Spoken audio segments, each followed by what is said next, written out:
Yo! J'espère que vous allez bien et je vous souhaite à tous une très bonne année. Alors, je sais que certains verront peut-être la vidéo dans quelques mois, dans un an, dans je ne sais pas quand. Mais on se dit bien bonjour tous les jours, alors pourquoi pas se dire bonne année tout le temps quand on veut? Voilà, je vous souhaite juste plein de bonheur. Bref, on est ici pour parler du dernier épisode de Sense8. Un épisode un peu particulier, un peu spécial, qui peut pas vraiment être abordé et jugé comme un autre épisode. Il a un format spécifique. Il est dans une rythmique différente. D'ailleurs, il est considéré comme l'épisode 0 de la saison 2. C'est un petit peu un amuse-bouche entre la saison 1 et la saison 2. C'est une œuvre qu'ils nous ont donnée en nous disant « On pense à vous, nous oubliez pas Sense8, la saison 2 arrive prochainement ». Je pense que c'est comme ça qu'il faut l'interpréter. Je vais vous expliquer pourquoi juste après. L'épisode s'appelle A Christmas Special. Un Noël spécial. Et c'est vrai, c'est un Noël spécial, mais il n'y a pas que le Noël qui est abordé dans cet épisode. Il y a aussi la nouvelle année. C'est les deux petites fêtes.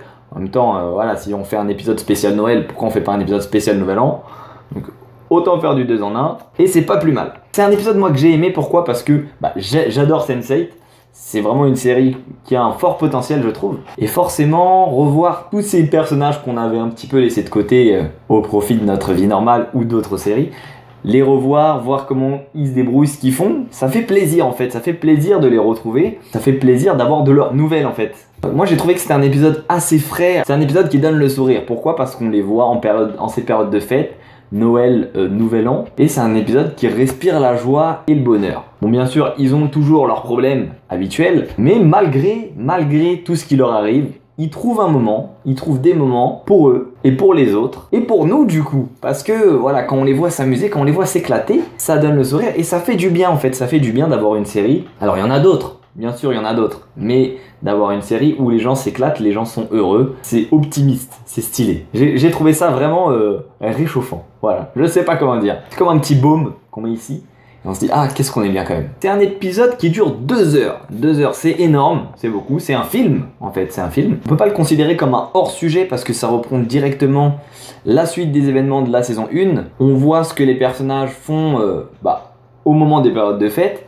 Il n'y a pas d'histoire annexe, il n'y a pas une intrigue en plus qui va se solder à la fin de l'épisode ou une petite problématique qui vient s'ajouter à l'épisode et qui au bout de 2 heures est résolue. Après, c'est pas non plus un épisode clé, c'est-à-dire que si jamais on le voyait pas, si jamais on le regardait pas ou qu'on le voyait pas, je pense que ça serait pas gênant pour la saison 2 dans la mesure où l'histoire avance pas vraiment. Pour exemple, Jonas est toujours en transit dans le camion, en train de se faire transporter par les hommes de l'organisation secrète, je sais plus comment elle s'appelle. Après peut-être qu'il est en déplacement d'une base à une autre, on sait pas. Comme s'ils avaient stoppé le temps juste pour un épisode de 2 heures et qu'il le reprendra après pour la saison 2. L'intrigue est pas spécialement développée, il n'y a pas de nouveaux éléments, enfin il y a des mini-éléments, il y a par exemple le copain de Wolfgang qui se rétablit, donc il y a quand même des petits trucs en plus. Donc l'heure du spoil est venue, qu'est-ce qu'on voit dans cet épisode?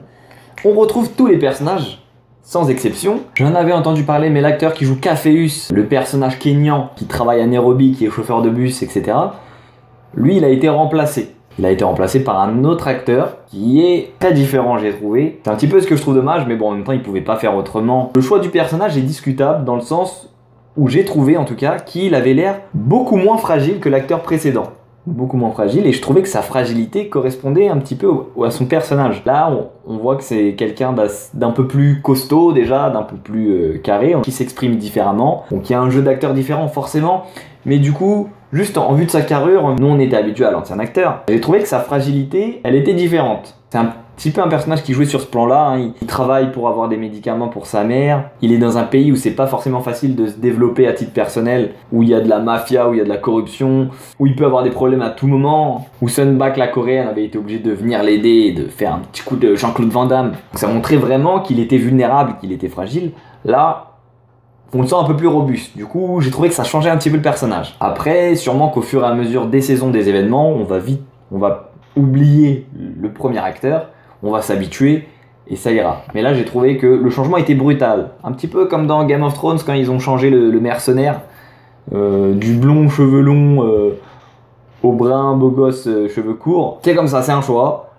Ça c'est fait, on fait avec. On retrouve nos 8 personnages principaux et nos petits personnages secondaires qui sont tous là, qui s'apprêtent à passer des fêtes de Noël. Qu'est-ce qu'on voit sur les personnages? La coréenne Sunbak qui est toujours en prison. Le seul événement en plus, c'est qu'on voit qu'elle a des problèmes avec son frère qui envoie des hommes pour la tuer, qui compte pas vraiment la laisser sortir et se défendre de ce pourquoi elle est accusée. Il y a Naomi Marks qui est toujours poursuivie par le gouvernement et donc là on se focalise un petit peu plus sur sa copine et on voit comment ils font pour se voir entre elles et pour échapper à ce système de surveillance. Il y a l'indienne Kala qui vient tout juste de se marier, qui est en lune de miel. Kala qui s'interroge toujours sur son mariage et qui a encore des doutes, notamment à cause de Wolfgang. Ça c'est marrant. Il y a Caféus qui a eu son bus tout neuf, qui a l'impression de démarrer une nouvelle vie, donc c'est stylé. Avec un Jean-Claude beaucoup mieux floqué, c'est encore plus drôle du coup quand on voit le bus. Il y a Wolfgang qui attend que Félix se soigne et qui repousse un petit peu les propositions pour devenir un membre très important de la mafia à Berlin. Lito qui est rejeté et un petit peu persécuté parce qu'il vient juste d'avouer qu'il était homosexuel. Et qui fait face du coup à toute cette persécution, à toute cette homophobie qui est présente au Mexique. D'ailleurs dans ma dernière vidéo j'ai dit qu'il était espagnol mais en fait il est mexicain. Je m'excuse auprès de ces deux communautés si je vous ai froissé, désolé.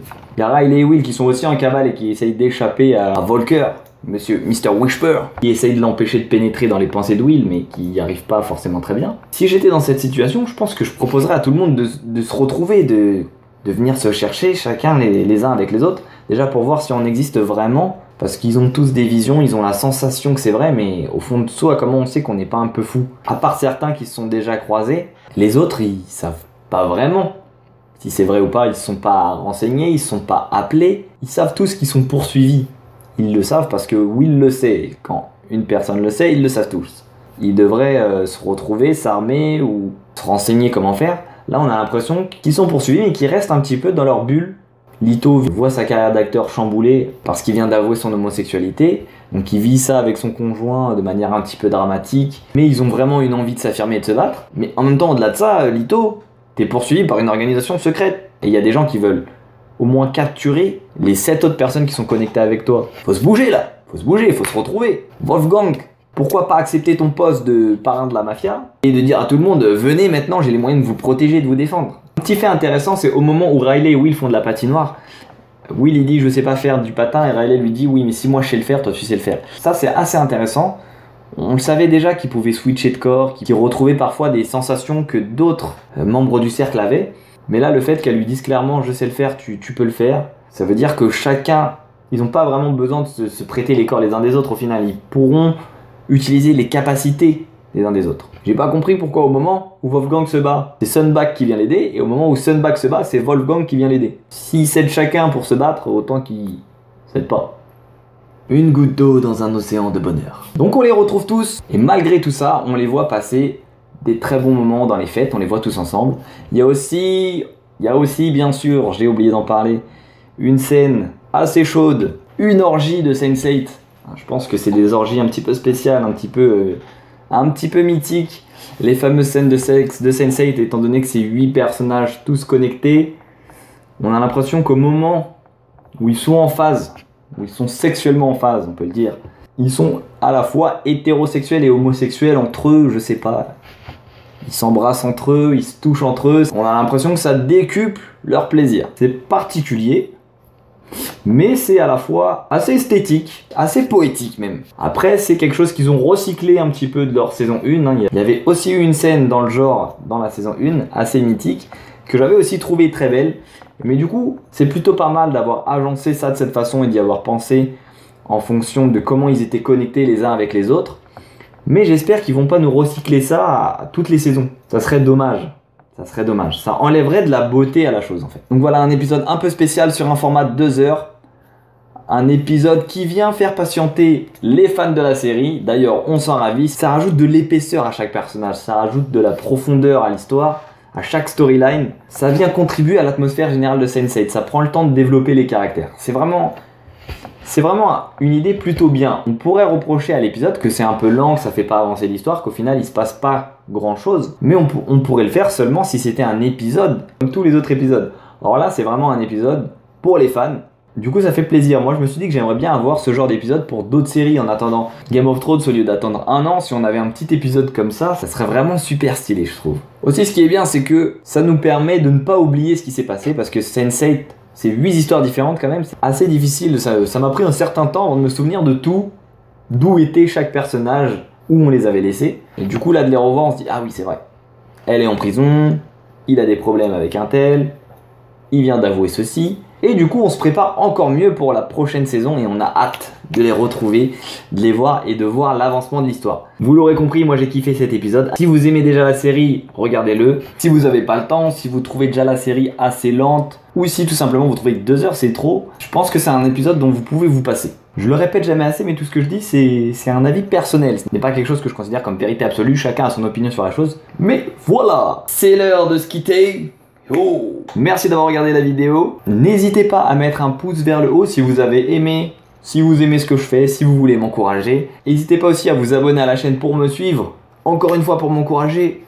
Encore une fois si vous voulez faire une bonne action. À chaque fois que je vois que j'ai un abonné en plus, je me sens comme exceptionnel. C'est vraiment super. Surtout n'hésitez pas à commenter si vous voulez réagir. Je suis là pour parler avec vous, je suis là pour partager mon point de vue sur les séries. Ça me fait plaisir quand des gens viennent m'en parler. Je le dis jamais, mais j'ai un Twitter dont le lien est juste au-dessus du bouton s'abonner sur ma bannière YouTube. Un Twitter que j'ai pas forcément trop le temps d'alimenter, mais je suis là pour y répondre. Encore une fois, je vous souhaite une très très bonne année et à très vite. Ciao!